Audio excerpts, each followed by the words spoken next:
And we're in. How's it going, everybody? How you doing, Nick? Nick's in first. Early.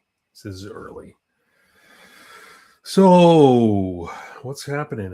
How's everybody doing after the Super Bowl weekend, right?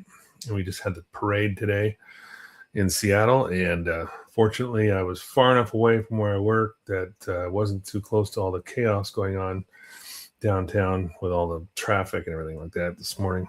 First, that's right. Nick's first.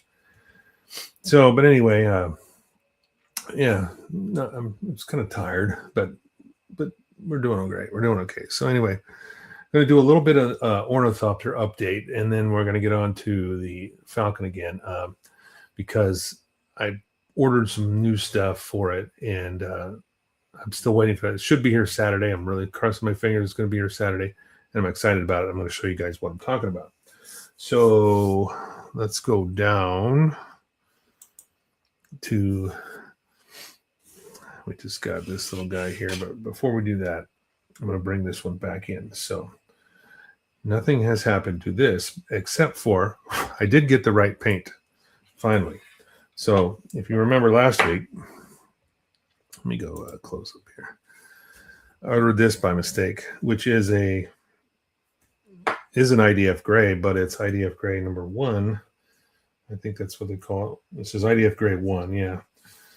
And anyway, it's a tan color. It's not the green, but if you look at this one, this is much closer to what it should be, and I think it's actually a perfect match. And this is IDF gray number 2. And then you can see the color once this dries, it'll be a little bit darker. So I think it's a good match. Even if it is a little bit lighter, I'm fine with that. It's just got the right tone. It's perfect.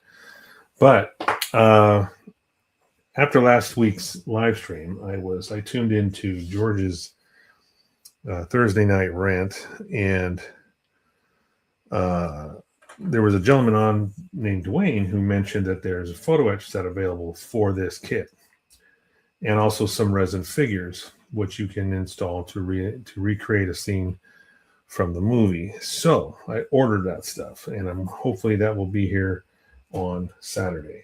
Anyway, that's what it says as far as the tracking information. That it's supposed to be here Saturday, and I'm going to show you some screenshots of what that actually is, because you know me, I like photo etch. I like installing that kind of stuff. So I guess what I'll do, since Nick's the only one in right at the moment, but I might as well show off the figures here. So this is the resin figure set. So there's a scene from the movie where the ornithopters are flying in, and I actually have not seen the movies. I've got to go watch them now, because after watching this particular scene, it's really, really cool. So I think I'm going to have to sit down and watch 4 hours worth of movies and get it all in. But there's a scene where there is a spice. Hey, Giovanni.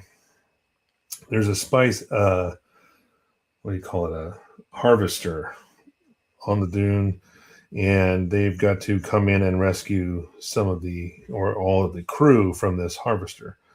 Well, these are the 4 characters that are basically on the ornithopter. And what you see there is Josh Brolin's character is the one holding hands with the other guy there. The other 2 are up in the cockpit, and they're actually kind of trying to get up the loading ramp.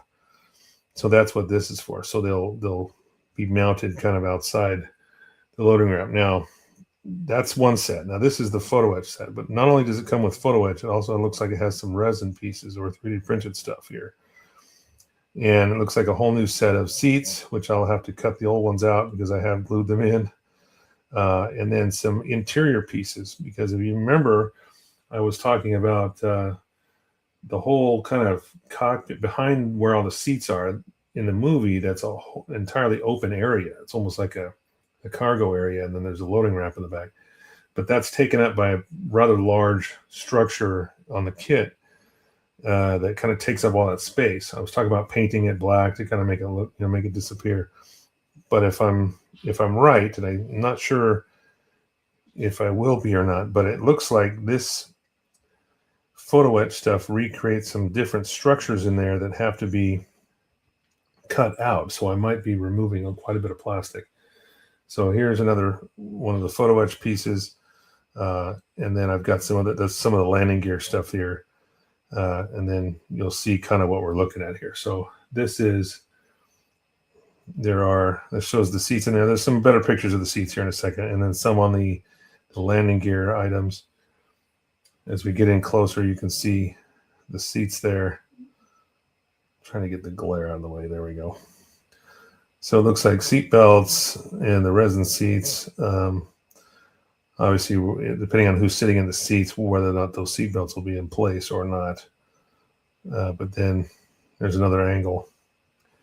But the next shot is a really cool shot, and this is what I was talking about. In the back here, this is that open area that I was referring to on the model that just looks, there's just nothing there. It's very plain. There's no details. But if you remember on the first picture, let's see if I go back to, this one here. Okay, if you look at these round pieces on the bottom, those look like they are up in here. You see that right there. So it looks like a lot of this interior is going to be replaced with the photo etch stuff. And so I'm really kind of excited about that. It's going to take some modification, but I think, and then you've got the landing gear here. So there's more pieces that go on the bottom there. So I'm really hoping that it looks as good as it does in these photos, but so I'm waiting for that stuff to show up. Not a cheap set, I will say, definitely not a cheap set, but I do like some good photo etch to really enhance a model kit. And I didn't realize there was one available. So I think it was, what was the website? It was, let me see which website it was. It was Squadron, and they're East Coast based. So, but I went on there. They also have the harvester kit. They've got a large scale harvester kit and a smaller scale one. It doesn't say what scale it is. It just says large scale, small scale. But I don't think it's a 172 like this, because if it was, it would be massive. It would take up more of this, mostly the entire table, if it was a 172 scale harvester. So I've been trying to think about what I'm going to do, whether I'm going to use this base or not. Now that I know that I'll probably be displaying this in flight, just because of the figure set and everything like that is going to be taking off. Still close to the ground, but still elevated. So this may work. I may end up doing something custom. I'm not sure. So I glued these together. I still got to do some seam fixes on it. It's a pretty snug fit too in this base. I don't want to install it completely, but yeah, we'll see. We'll see if I use that or not. But anyway, if we look at this again, let me flip this over. So all this empty space in here is what we were looking at there with those resin pieces. So, or those, I don't know if they look resin to me. In fact, what I'll do is I'll see if I can just kind of work this landing gear off, get a little bit closer look at it. There we go. Okay, so it's basically everything from here back. I think all this is going to have to be cut out, and maybe even some other stuff in here, but where these wings attach, that's where those rounds were. So it looks like all this stuff is removed, and then you've got those resin caps that go on inside, and I'm not sure how everything's going to plug in, because those are supposed to attach to the wings, actually attach to that structure inside. So it'll be interesting to see how they went about changing that, that setup. So I'll just put this back on so this thing will sit flat here. I think I get it. Oops. It's supposed to go like that. I really do like the extended, the landing gear extended, but if we're going to have it taken off, it's not going to be, it's going to have to use the other set. We're going to have to use this guy, the retracted landing gear. But at least it looks nice, because some of those photo speeches will cover up these landing pads for the landing gear. It'll make it look really nice. We'll have to do a bunch of sanding and other stuff. Anyway, enough of that. So let's set this aside. Okay, so we were working on this little guy last week, and we were talking about installing some photo etch. Or not photo etch, good God. Fiber optics. I got photo etch on the brain. So I went through and I drilled 88 holes, excuse me. I had to drill 88 holes out of the exhaust grill here. It's not perfect because it was like using a I don't even know if this is 1 millimeter. It might even be less than that. It's probably less than a millimeter. And drill out all the holes. I'm going to take some really, really thin plastic strip that I have and run some fins down in between each of the holes. And that was just to provide, a place to put fiber optics behind it and light it up. And one of the other things I was saying last week was, how do you change? You can buy side glow fiber optics, or you can make your own if you've got some end glow. So this is considered end glow.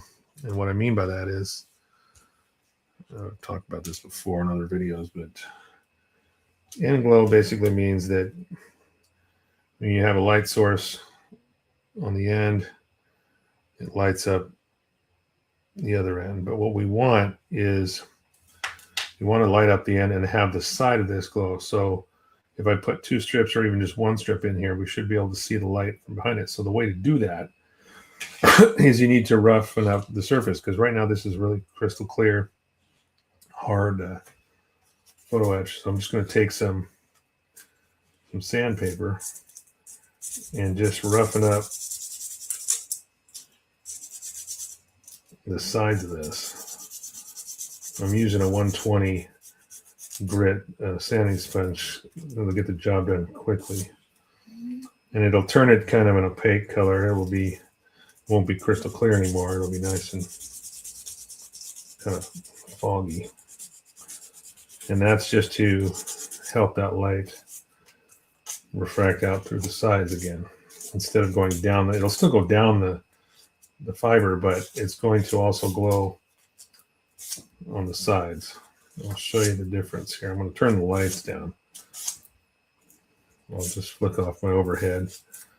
Still got the room light on, but it'll be quite a bit darker in here for just a minute. So now I'm going to use the 240 just to kind of smooth out some of those scratches the 120 did.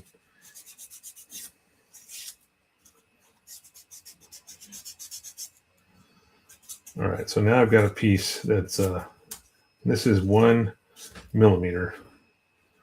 So yeah, my drill bit was way less, because I think this is 1.0, or no, it's 1.5.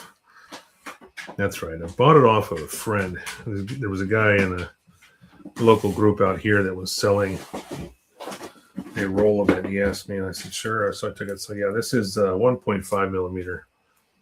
It's a roll of about 50 meters, so it's quite a bit of 1.5. And I've got other rolls of 1 millimeter. I've got 0.75, 0.5, and even 0.25, which is really small. But I may need, especially with the size of this kit, this is a 1/350 scale, so 2 of the very difficult ones to do are going to be right on the end of the mandibles here. If I can somehow drill that out, I'm going to have to probably take a chisel and run a channel through the nose of these 2 mandibles to get that fiber out through the back. I'm not sure how hard that's going to be to do, because it is very small.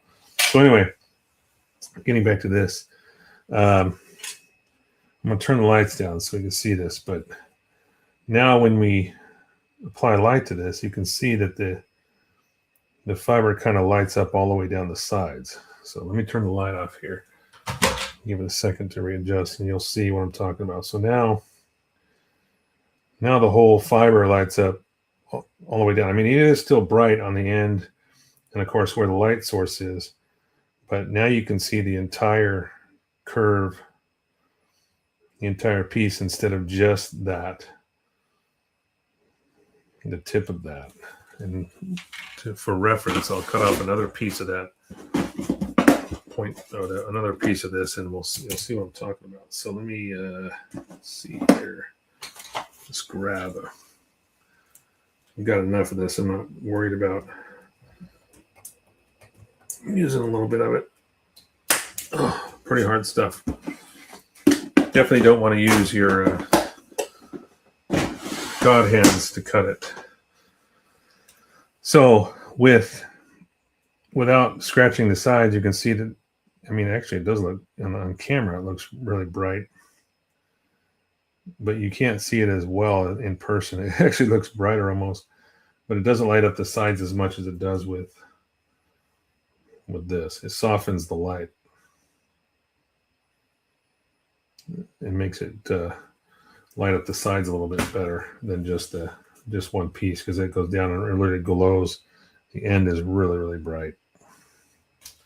But I guess on camera that doesn't really do much justice. So anyway, one of the other things, let's see, that's the top. So the other thing I had to do, there was some structural supports that hold this grill on there. I cut out every single piece in between, so just leaving those supports up. So because there was a large piece that I was either going to have to drill through this and then drill through the back of that. What's Nick saying here? Everything makes the larger rolls of fiber optic. Yeah, for sure.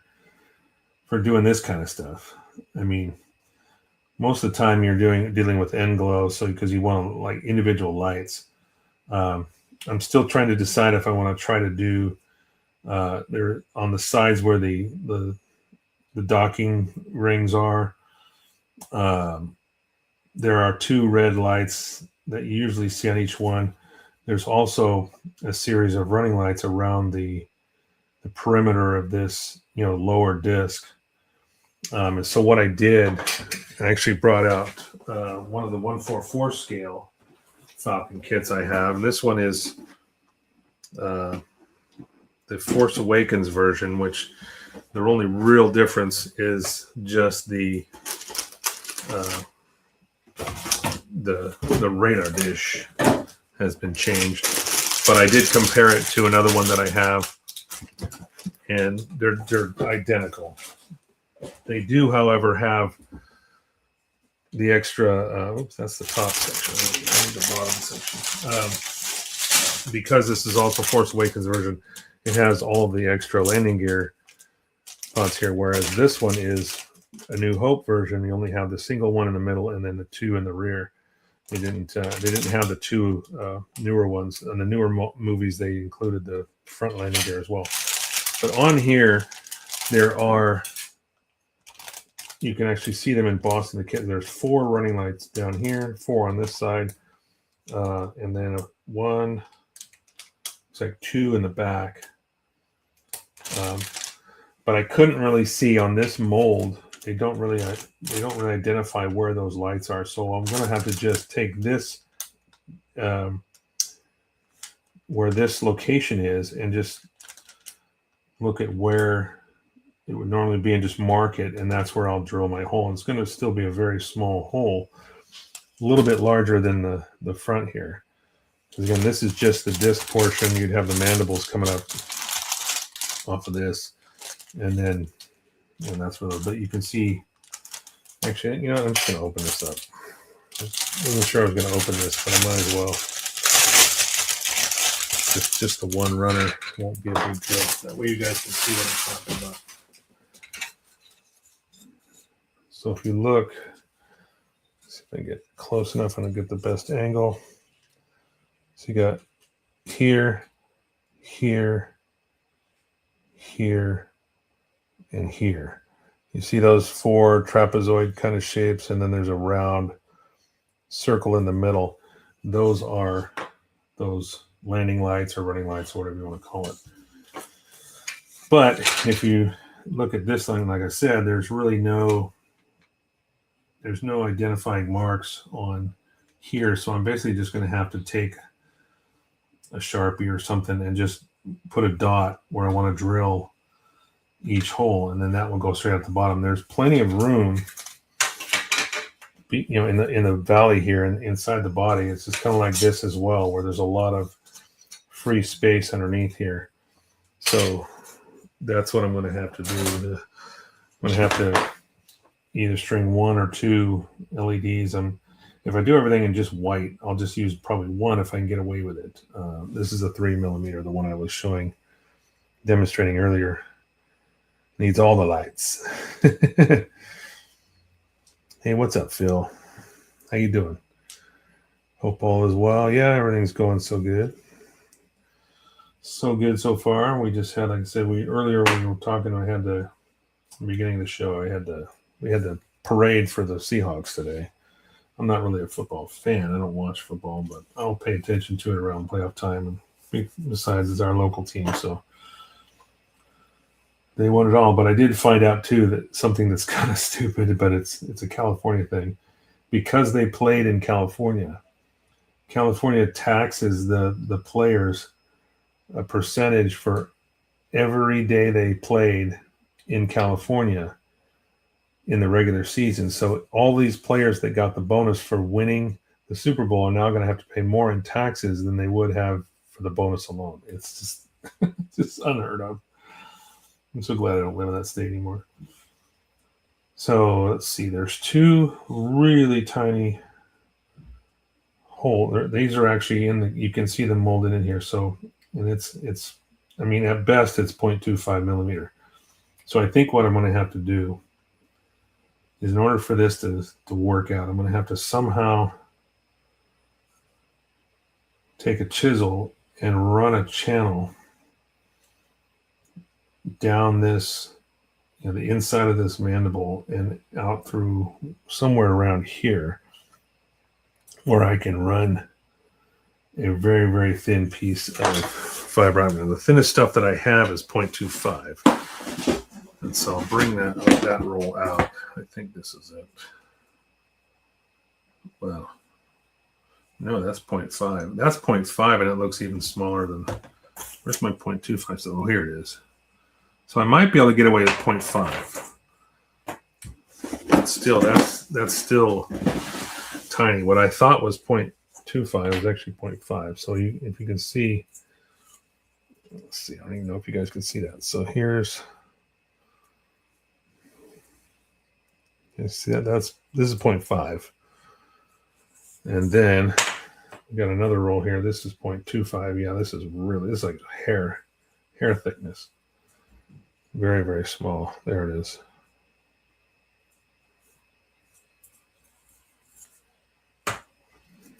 So the smaller, I think, because of the amount of lights that I'm going to have to do, I'm going to have to try to, corral everything into one location.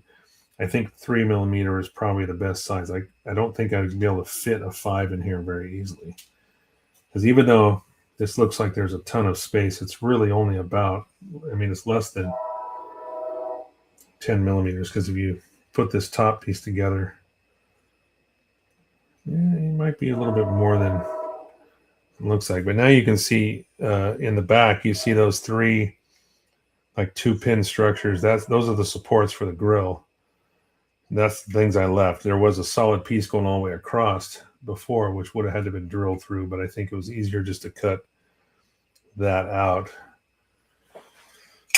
and do it this way.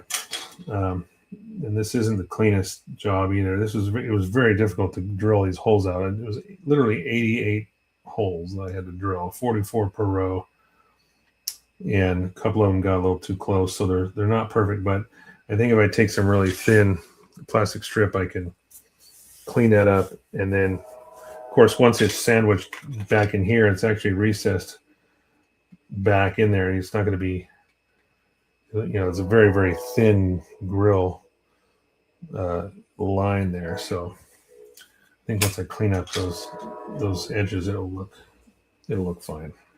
I hope. Well, that is California politics at its best. I know, right? I should convince my wife to move out.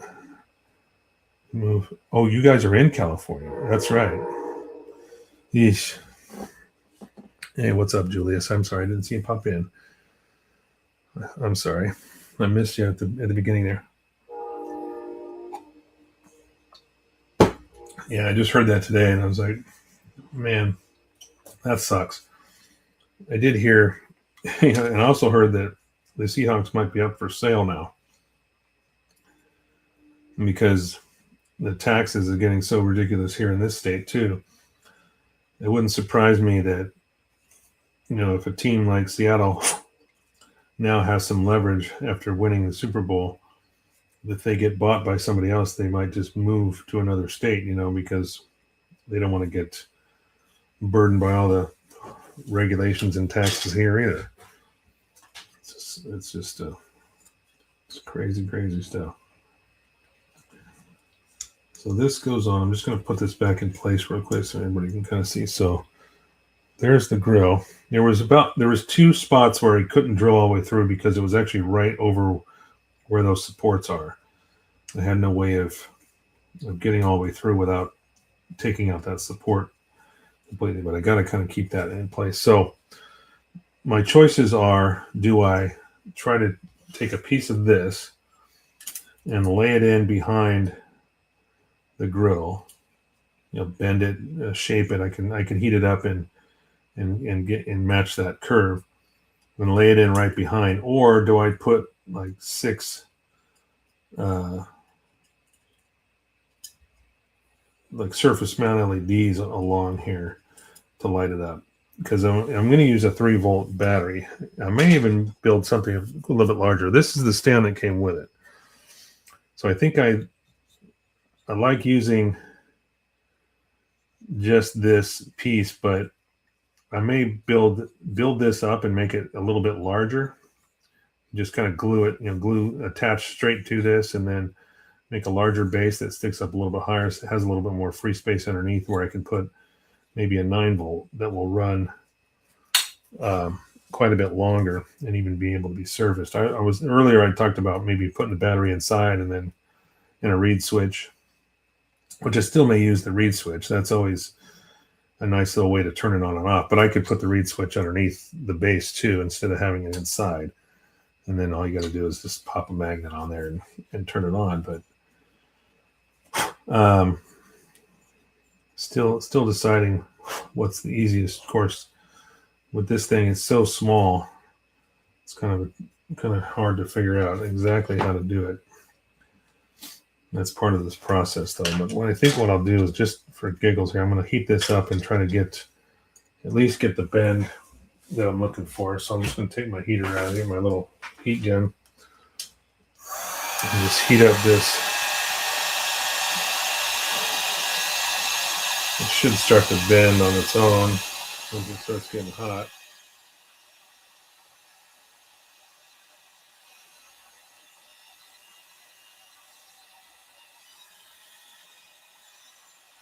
Not quite. There it goes.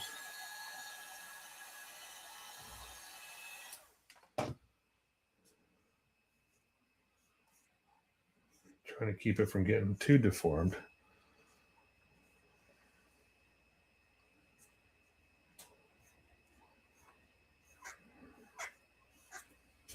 Hang this back up. All right, so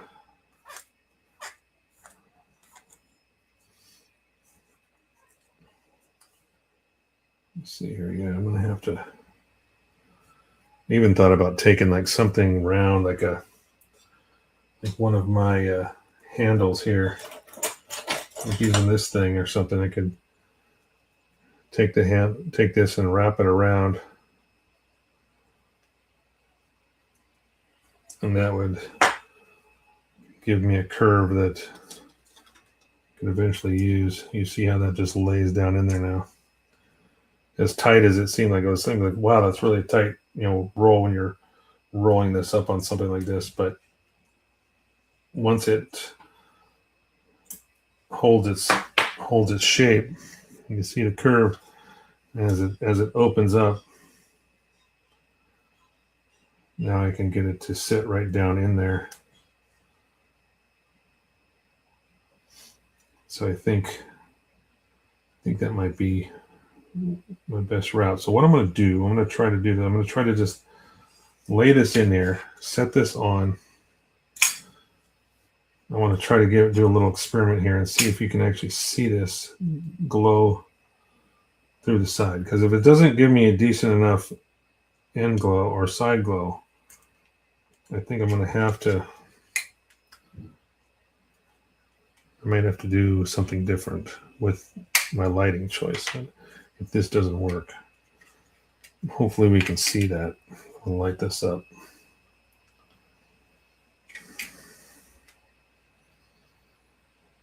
Nope, I can't even see it in there, but I don't know. I think it fell.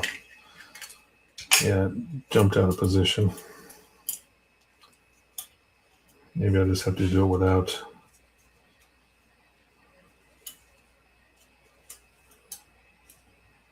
If I can keep it in place.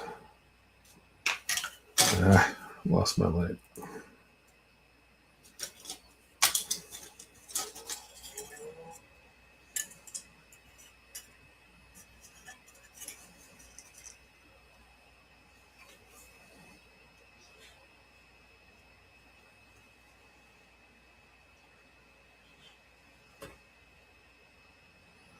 I can see it lighting up on the end, but I'm not getting a bunch on the side. Let me try that other piece. Just out of curiosity.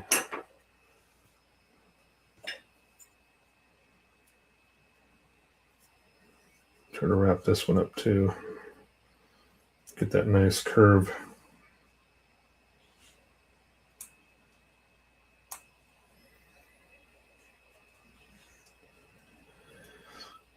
Julia says, question for everyone, did Bandai recently release the PGRX78 GPO 1? Oh, I don't know. That's a good question. I had one, but I sold it to Brian Denclow, Mr. Bro Builder.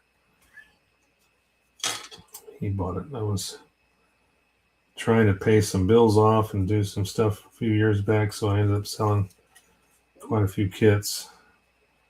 Kind of supplement things.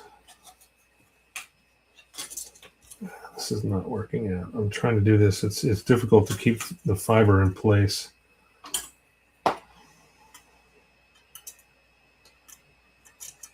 I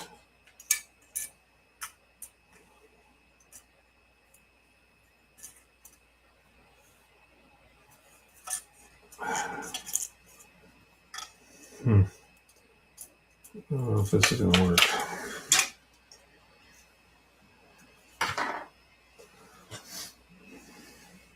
I may end up having to go to just LED installation only and not worry about the fibers on the, at least for the engine grill.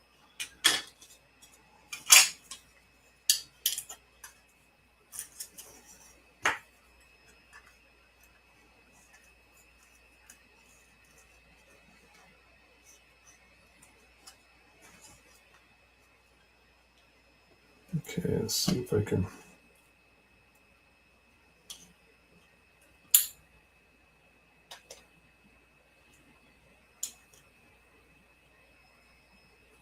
I can see that. I can kind of see it through this through the back, but it's not fully in position.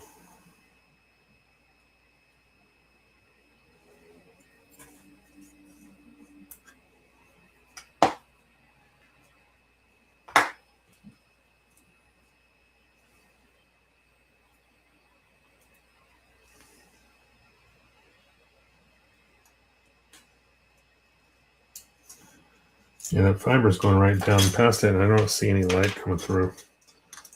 Short of actually buying some side glow fiber optics, I don't know if this is going to work the way I'd like it to.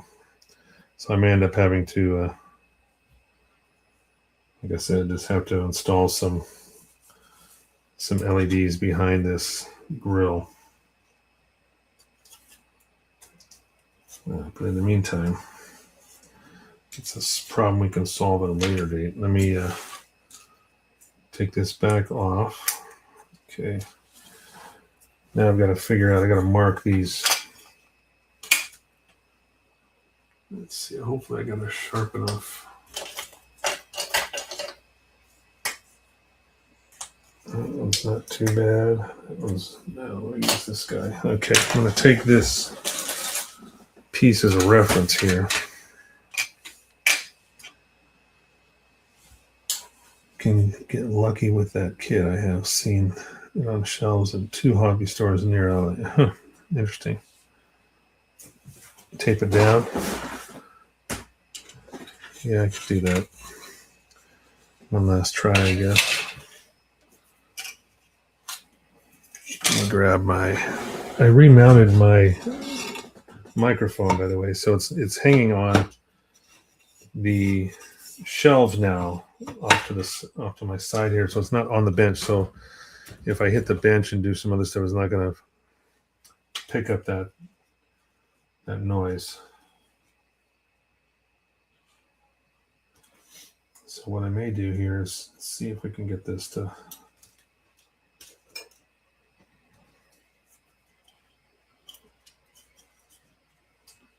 get this to lay down.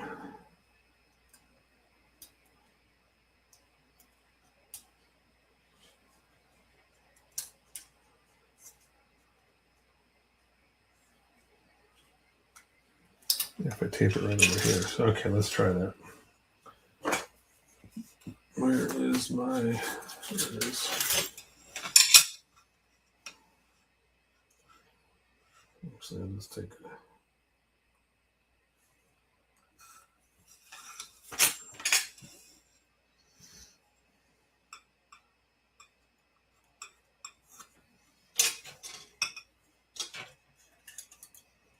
I'll put that grill piece back in as soon as I can.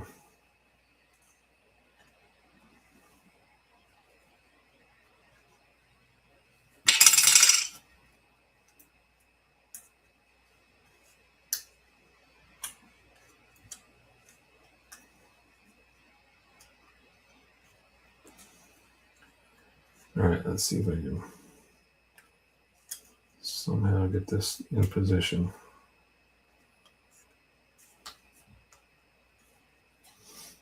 It rotated on me.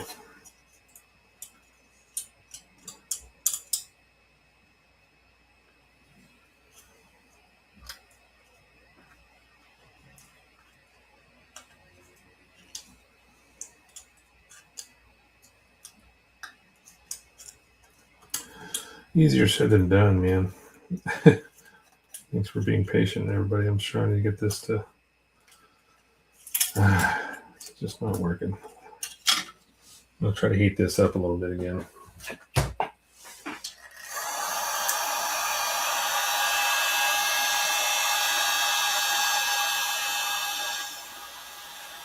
It's funny how when you heat it up, it almost wants to straighten back out.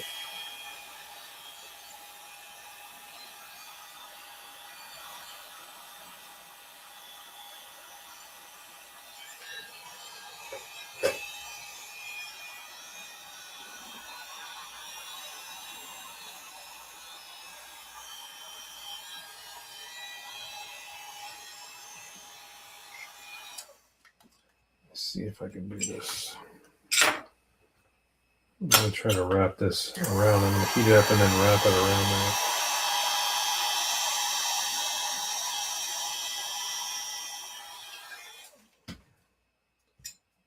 Don't know if that's going to work or not.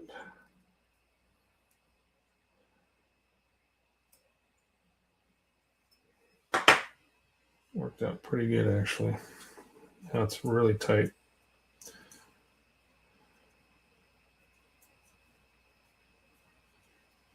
Let's see if I can get it to open up.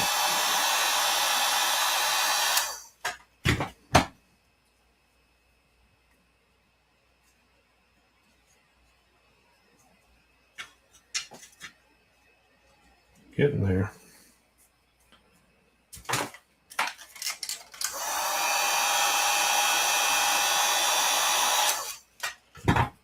Now I got a tight bend now.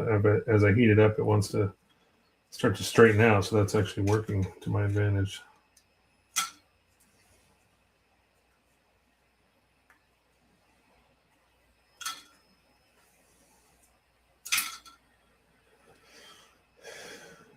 Gio, if you remember which one, please let me know. Talking about the model store you saw it at. Yeah.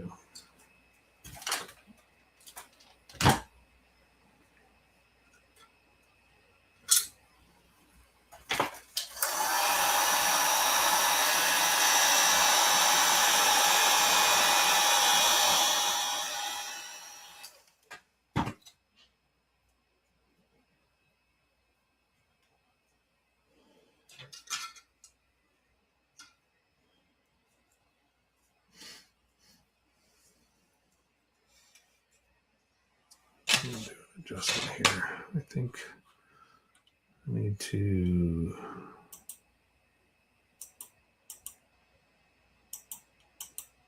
Oh, other direction. There we go.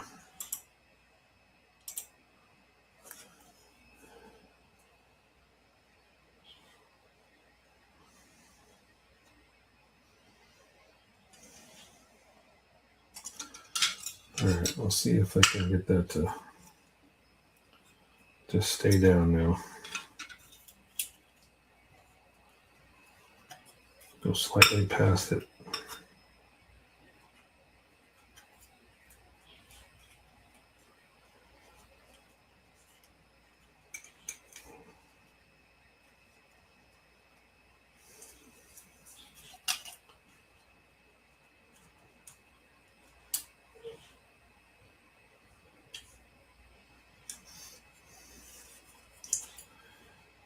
Yeah, this is not. It's not. It's so. It's. I mean, it's temperamental. I've done this before, but it's being very temperamental. So I'm trying to just to get that fiber to sit in the right spot.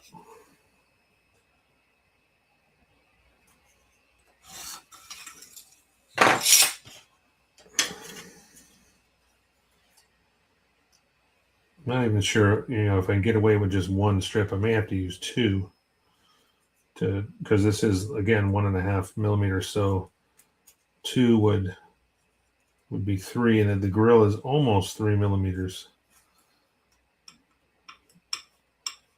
thick. I mean, the whole thing is not where the holes are. It's not quite that big, but all right, that's close. Close enough to do an experiment here. So let me hang that back up. Let's turn the lights down again, and we'll try this one more time and see if I can get any kind of side glow out of this.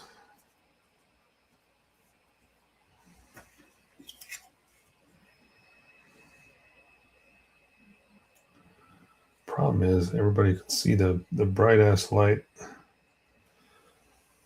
Can you see the? I guess you can kind of see it through the grill. If I get it lined up.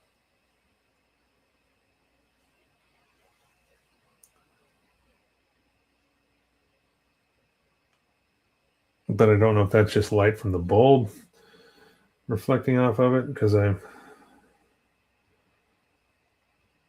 not getting a ton. Oh well. Like I said, I'll have to probably solve that later. For the time being, I'm going to put this away, and I'll just work on these other locations. All right. What's up, Bro Builder? How you doing, Brian? Grab some at AMPS a couple years back. What are we talking about? Oh, UV cure. You talking about me? Do I have any UV cure? Maybe I missed something here. Let me go back up. Fucking with fiber optics. Thanks, Brian. I did miss that. When you're talking about UV cure, were we talking about putty or something else?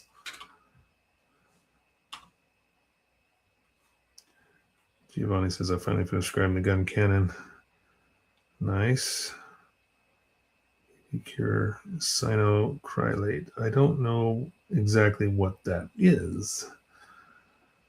I was trying to fashion some side glow fiber optics by sanding end glow, which can be done, but it's so very thin. And then if you put the top half on, it's just like there's such a thin gap in the grill.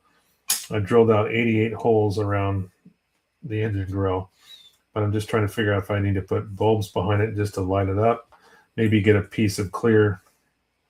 I could get a piece of clear plastic and paint it, put a little thin coat of clear blue on it or something to give it a blue tint, but not a lot. So I'm just trying to figure that out. This is such a small scale. And the only reason I'm working on this is because I'm waiting for some extra stuff for the ornithopter. Super glue. Yes, I do have super glue. Why? What do I need super glue for? I don't have UV cure, but I do have super glue. But I don't want to use CA glue on fiber optics. It makes it too brittle. It'll attack the fibers. So I'm using a 1/4/4 scale frame here to mark where the landing lights will go. And fortunately, we've got these big open areas here. These are kind of closed off a little bit because of the landing gear additions done in the later models. This is a New Hope version. But at least it gives you some kind of reference to where the first one goes, or one of them goes. There's 4 along this bottom edge here. So I just got to kind of figure out, okay, I can see one goes here. And then the 4th one goes somewhere over here. Yeah, they've actually got it quite a bit closer on this kit, but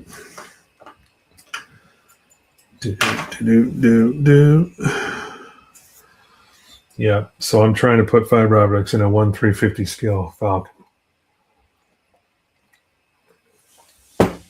But really just running lights and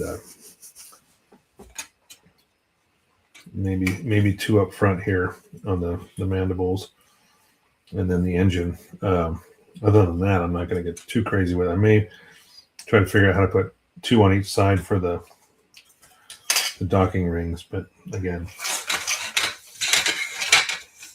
that's secondary to the white lights. I just want to do white running lights if I can pull that off. Since everybody that was here watching last week challenged me to do fiber optics in this little tiny ass model, so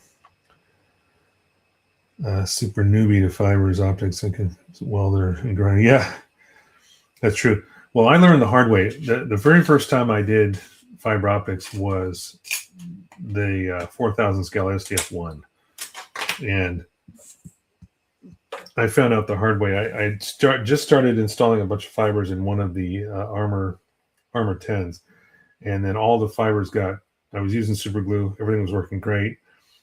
Through all the process of moving stuff around and trying to heat the fibers up and bend them and get them into place to put the illumination units in, they just started breaking. And I found out because super glue attacks fiber optics. So I found this stuff. I actually started using Elmer's glue, which works fine too.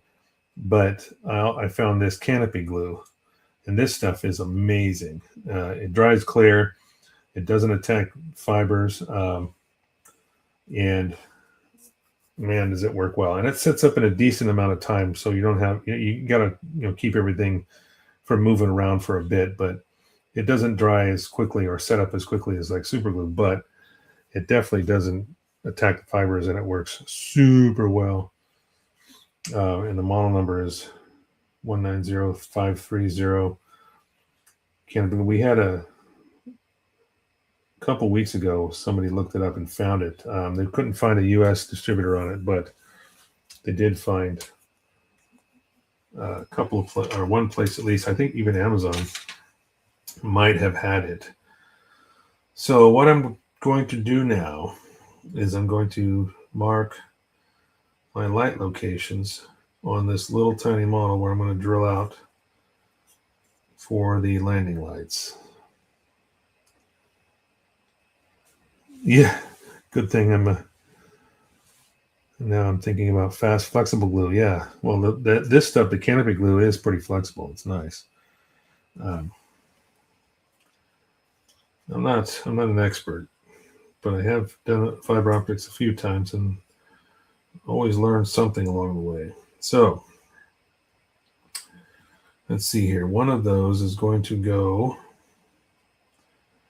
These openings here are in a different location, I've noticed on this, so I'm going to have to kind of fudge it a little bit. But I can see where the cockpit, this little curve here is where the bottom of the cockpit kind of mounts on the tunnel going to the cockpit mounts here, and there's a light right here. So on this model, that's going to put it right about there. And each one of them should be the same distance away from the edge of this circle. You guys can see that little dot I put on there. So now I've got to go to the next one. There's four. There's four of them go between the center structure and then to here. So there's four along this ring on each side, and then there's actually what looks like two, one on each side in the back. At least that's all I can see in the one. That's all I'm just going to follow this as a guide. And I looked at, like I said, this is the Force Awakens version. I also found the other model I have. I have another a 1/4 scale, but it's the Last Jedi version, and they're identical. The molds are identical. They didn't change anything. All they did was change the radar dish, really. Okay, so first one there. Second one is going to go into, it's going to be right below that thin ring, and then right in the middle.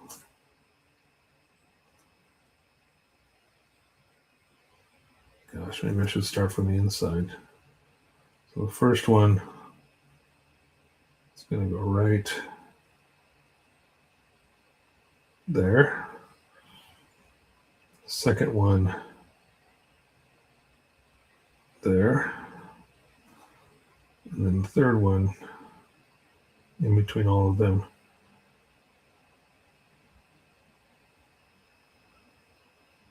I have to drop this other one down a little bit. Let me sand that off. I think I got too close, too far in. So I'm going to take some flagrant here and take that off, if it'll come off. Permanent marker, right? Probably won't even... I've used evergreen canopy glue for a couple of years now. It's... put that on the screen here.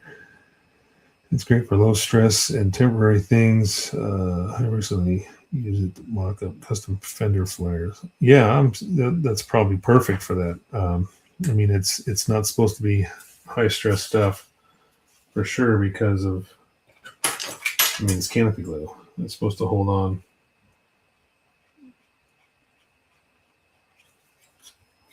There we go. It was easy enough. Just use a chisel.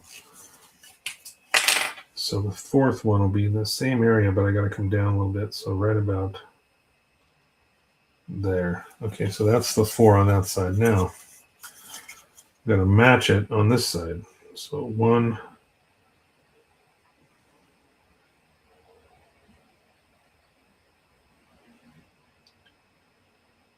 there, second one, there. Let's see, fourth. Wow, that's way out there. Yep, I guess it is.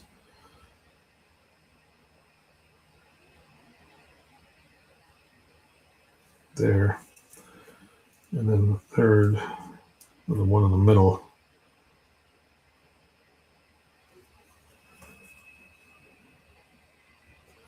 So it looks pretty close. How's that look from your guys' angle? Does it look like they're pretty much in the right spot? I don't know about this guy. This one looks like it's floating a little low. But I can't go much higher than that. Maybe I got to bring these down just slightly. So let me, maybe if I come to there and there.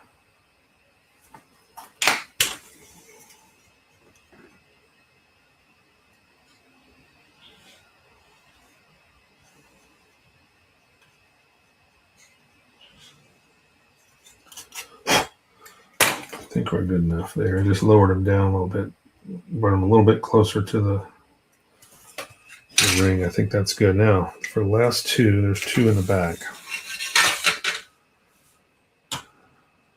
Stop yamming. By all means, yam. Don't worry about it, Brian.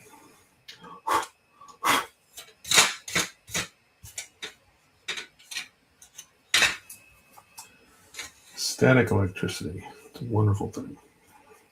Okay, so these. This one's pretty easy. It's about right along that line, right in the middle. So right about there.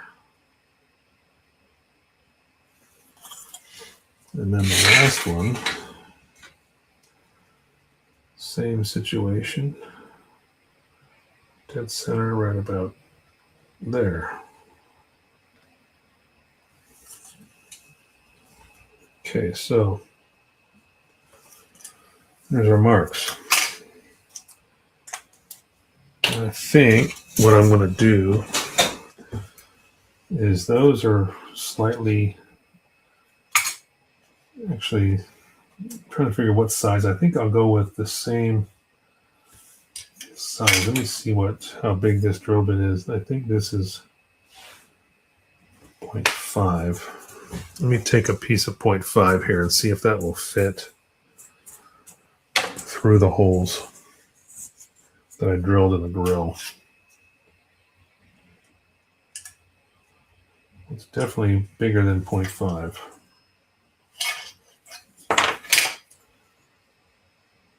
So let me see. I've got 0.75. Let's see if that works. Don't want to go too much larger than that because then the scale starts to get out of whack. Okay, here's 0.75.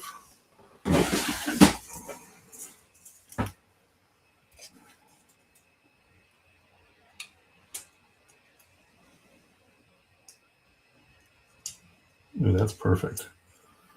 So I think I'll use 0.75 fibers for those running lights. These ones in the tips here are going to have to be really small, but again, that's going to be difficult. I'm going to have to chisel out a channel and then the last second drill a hole so I can feed a fiber through. I may even bloom the ends so it doesn't pull through. That way I can feed it through and it'll stop right when it gets to the end.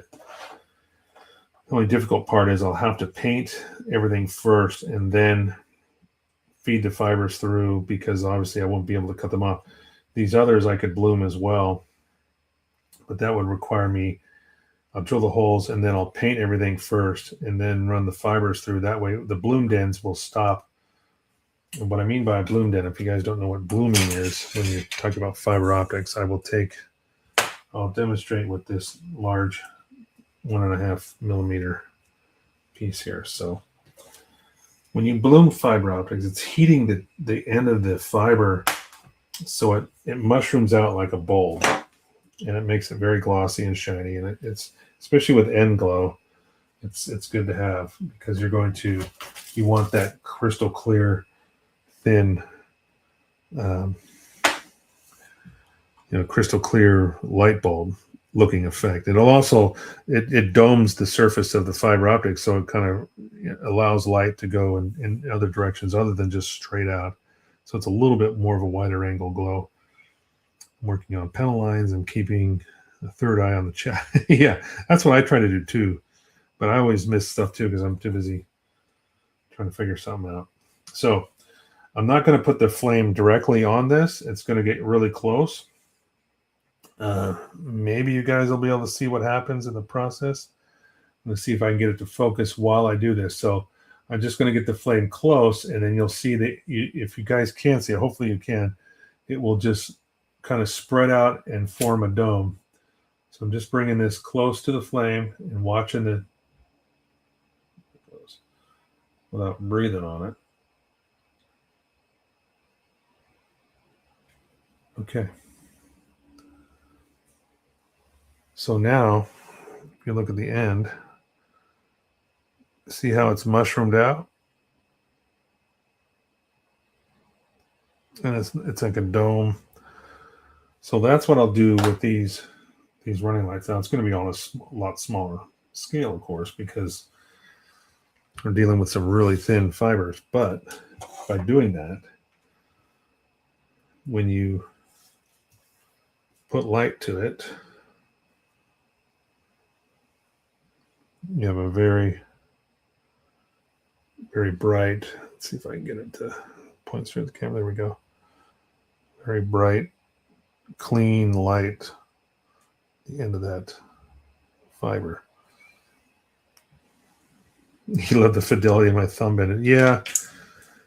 You know, working in the auto industry, you cut yourself quite a bit, but you never believe, I always wear gloves when I'm working on cars. I know I'll always have gloves on, but when I'm physically dealing with dirty, rotten engines and stuff, I always have gloves on.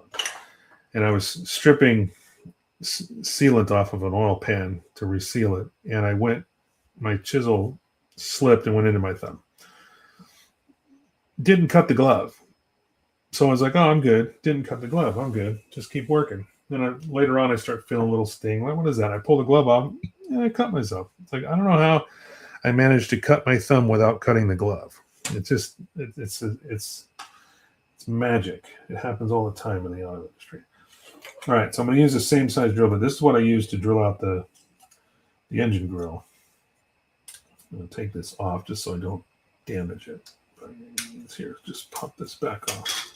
So yeah, 88 holes drilled at the end of that. I still got to clean that up. But now I'm going to, I guess I'll center punch these holes here and drill through.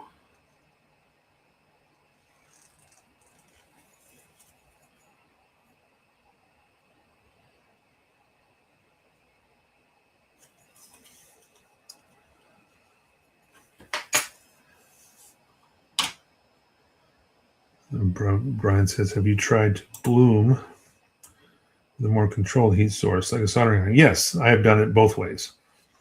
I sometimes when I'm just getting lazy and I don't want to wait for the damn iron to heat up, I will go ahead and just use my lighter. But yeah, you got a little bit more control, I think, because I was sitting there talking and blew the flame around a little bit, which is never a good thing when you're trying to do something very precise, right?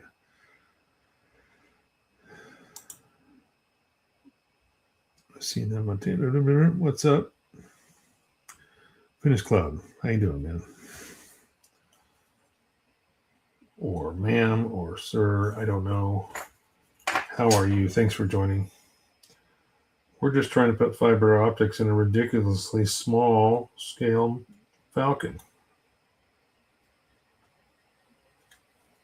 Right now I'm just marking where I'm going to drill these holes.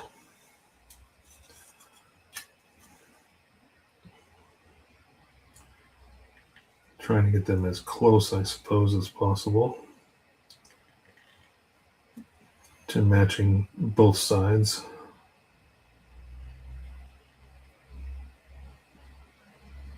I still think the amount of detail that they put into the molds for a scale this small is pretty amazing. I mean, Bandai has done such a good job with these little kits.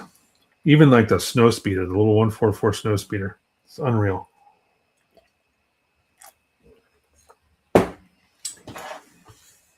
Has anybody here, and I know Brian has probably seen it, but since we're on the subject of fiber optics, has anybody seen my my SDF1 build with two different colors, actually three different color two different flashing LEDs as well as static lights. That was my first crazy ass attempt for doing photo fiber optics, and boy, I mean, it turned out great. I'm really happy with it, but it's like sometimes when I try something new, I tend to go sideways, just go crazy with it. And yeah, it was a definite learning experience. But if anybody wants to see it, I can pull it out of the case and plug in some batteries.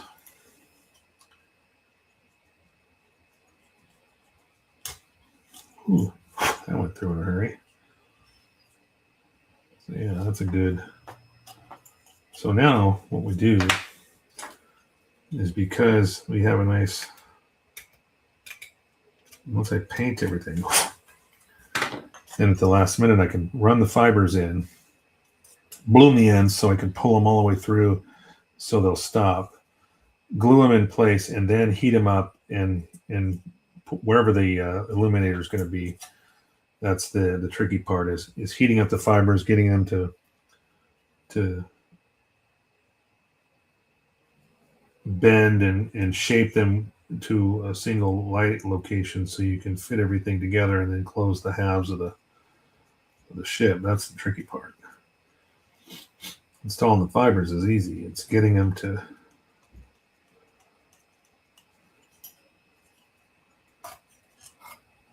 go where you want. That's the tricky part. So you use a heat source, heat gun I use, and then it can you change the shape or focus the bloom? Let me put that on the screen here. Giovanni says, after I'm done with the MG gun cannon, I'll start working on the Enterprise. Oh, nice. Retrofit. Nice. Brian says, can you change the shape and focus of the bloom, angle of attack, with the heat applied? Like, can you help shift the level of brightness or the bloom to one side or the other? That's a very good question. What's up, Angel? Angel just jumped in. I have noticed that when I'm using the lighter too, so that because it is kind of, the flame is moving a little bit, you will see, depending on the angle that you approach the heat source, it will tend to kind of bloom, and it'll almost follow the heat source. So I suppose the answer is yes. In a way, you can do that, whether it's intentional or not.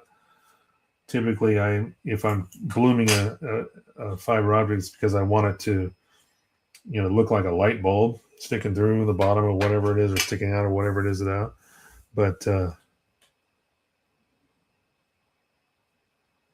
yeah, you can. What's Brian saying here? Oh, you mean the OG I bought? Oh yeah, Mike's a couple of years ago. Yeah, well, that's what we're talking about. We were talking about it earlier before you jumped in. I actually mentioned that I'd sold it to you. The old PG-01.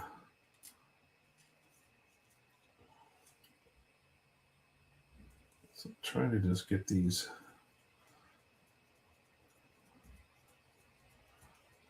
At least these holes drilled.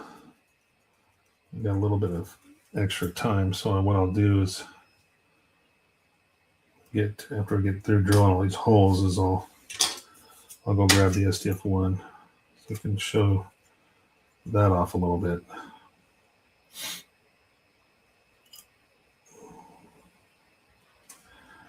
I need to find some new photograph. I gotta go through and find my old photos of it, because a lot of these kits that I built, I'm trying to put up video shorts with the photo process of the builds. A lot of these were done back before I started doing live streams, so a lot of the photographs are up on those Gundam guys, their web or their Facebook page. So I got to go back through and either take some screenshots or just take new photos. Just break out the photo booth and just redo a bunch of new photos. I suppose I could do that too, but I kind of like doing the before and afters. A few showing the actual process and then the final build, or the final completion pics at the end. But yeah, the O to the G. It's my only PG. Yeah, I still have one. Which one do I have? I've got the, gosh, I kind of go look at it. I know I've got one PG left. That I had two, including the GPO one before I let it go to Brian.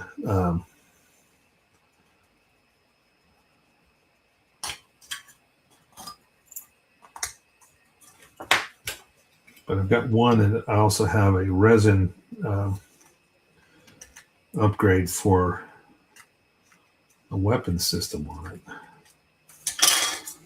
So it's a nice PG by itself, but then, like I said, it's got this really large, like, shoulder cannon. I'll have to, it's the Strike something.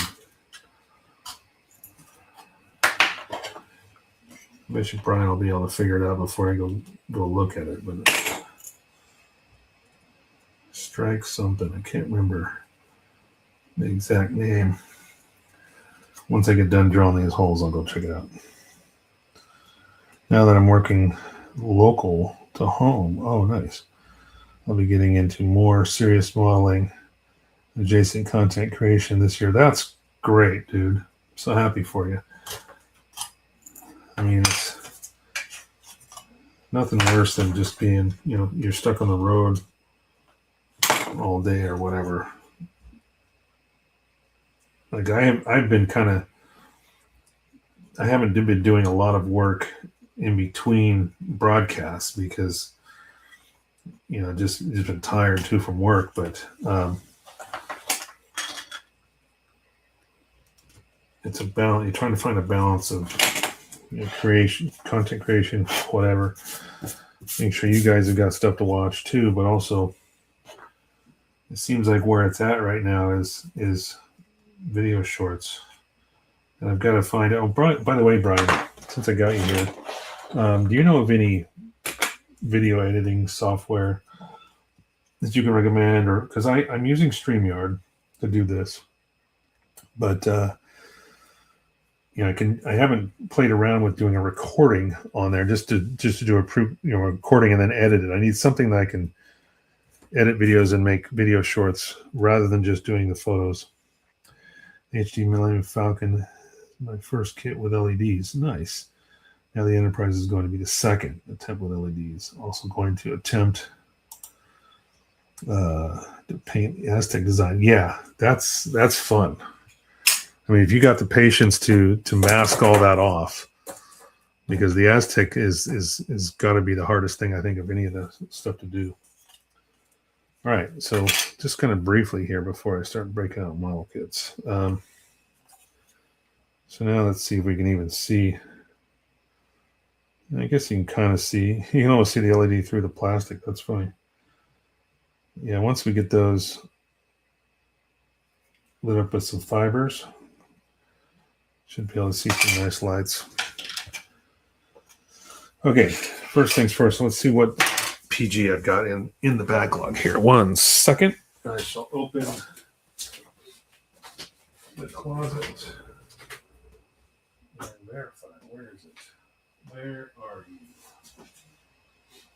you? Oh, wait, there it is. Oh, it's a Strike. The Strike Gundam. So, where is the kit? Let me see if I can find that really quick here. Where? So, is this it here? Yeah. Okay. So I've got the GAT-X105, the Strike Gundam. That's the PG I have in my backlog. And this is the actual resin upgrade for it that I have. And it is basically just the whole back. I don't know if it's the backpack or just the gun, but this is the launch pack that came with it. So some really nice stuff.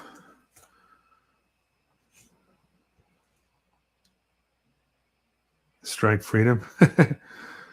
Yeah, it's actually called the Strike, but I got some water slides for it, and then all the resin parts. It's also got some clear plastic in there, but that is what I've got for the Strike. Yeah, not the Strike Freedom. Strike. All right, so anybody else want to see the SDF-1? Let's see if I got some 9-volt batteries I can use. Make sure this thing powers up again. Let's see, put you down here. All right, so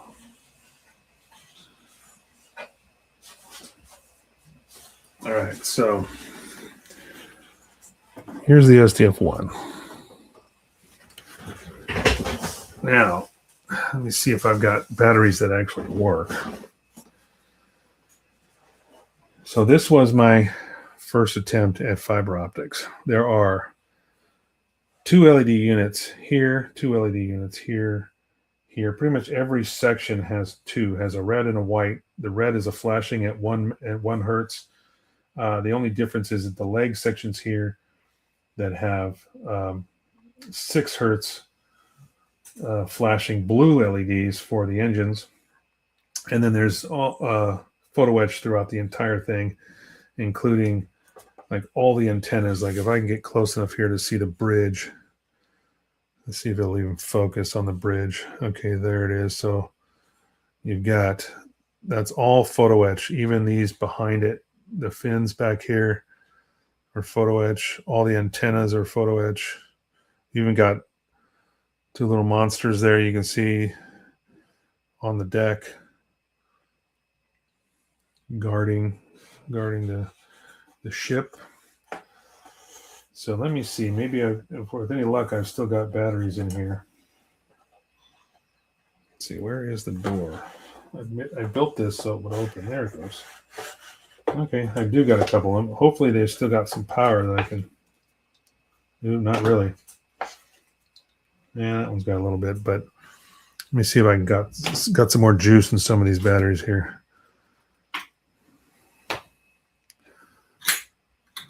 Buy in. Well, that one's a little better. Wow, these batteries are all dead. I don't know if this is going to work. We'll see if I got any power here. Okay, so there's all the red ones. That works. Let's see if this one works. I'll turn the lights down too. So ooh,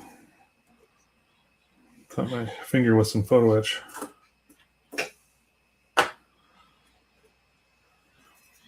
Right, I gotta see what I'm doing here.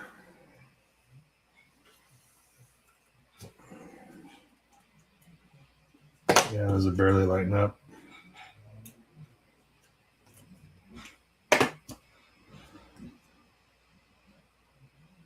Yeah, not too much there. Let me see if I got some better batteries here before we go any further. 9 volts. Here we go. These are old. That's why they've been sitting in here for a long time. So it doesn't surprise me that they're not working. That's not too bad. Trying to get some decently bright static lights, but no, that's going to have to do. All right, let's hook this one up to the reds.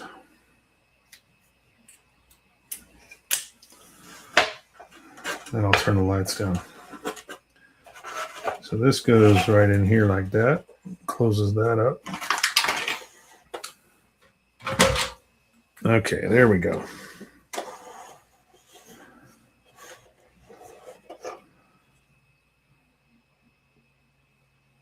So there is, and then in the back, see if I can get this around here, you can see the engines, 6 hertz.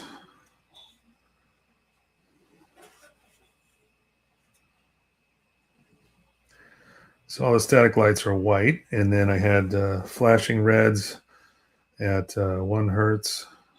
And then the blues in the back are all done with 6 hertz. And the reason there was 2 circuits was because originally I was going to do this all together with just 1 power source. But the problem was, because of the constant voltage drop with the flashing LEDs, it was causing my static lights to pulse as well, the white lights that are just on all the time.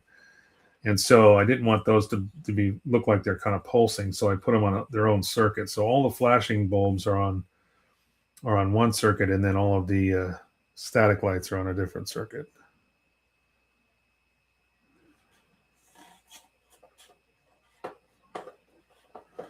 Use this program called Wondershare. It offers a lot of users friendly interfaces and packages that aren't super expensive. Oh, is that for photo? Is that for video editing? Thanks, Julius. I appreciate that. It's like, focus. Come on, it's not focusing. Focus. The lights are down, so I had to turn the lights on because the batteries aren't very strong right now, so everything's kind of dim. But I basically I designed the base off of if you look at the sides of the base, it looks like the feet, basically the bottoms of the legs. I designed it to look like that part of the ship, and then this is what came with the kit, the actual support. That's what came with it, and then I ran a tube down the back. I don't know if you can't even see it. It's a piece of tube styrene, and that's where all the wires go. So the wires go down into the base, and then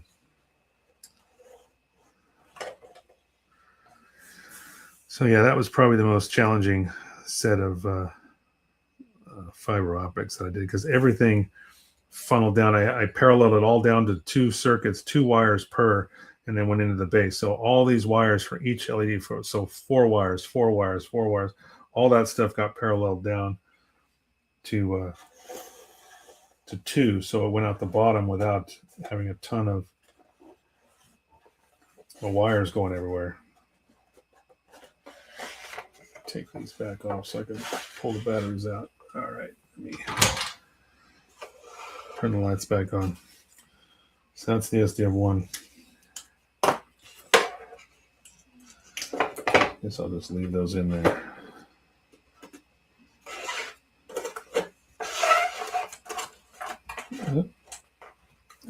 Come on, man. There we go.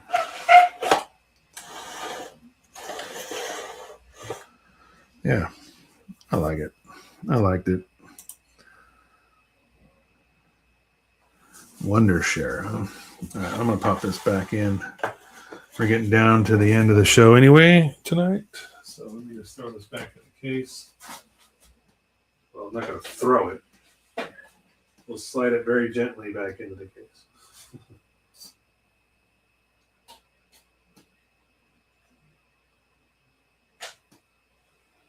We'll take these 2 guys and pop them back up there.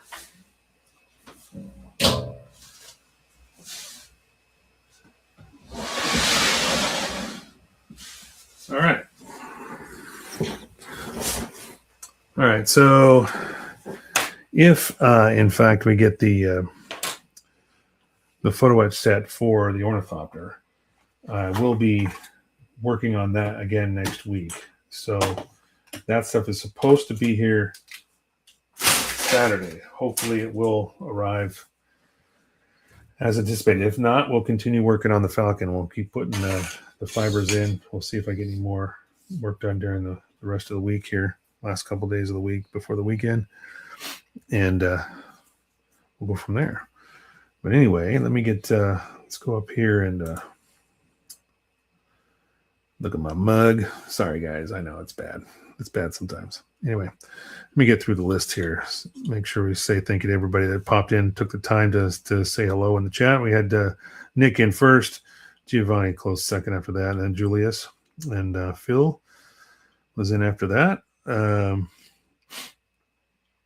as we go down here, you got Giovanni again. Then Mr. Bro Builder, Brian Dencloud jumped in. Thank you again for joining. Who else we got? We got somebody from Twitch.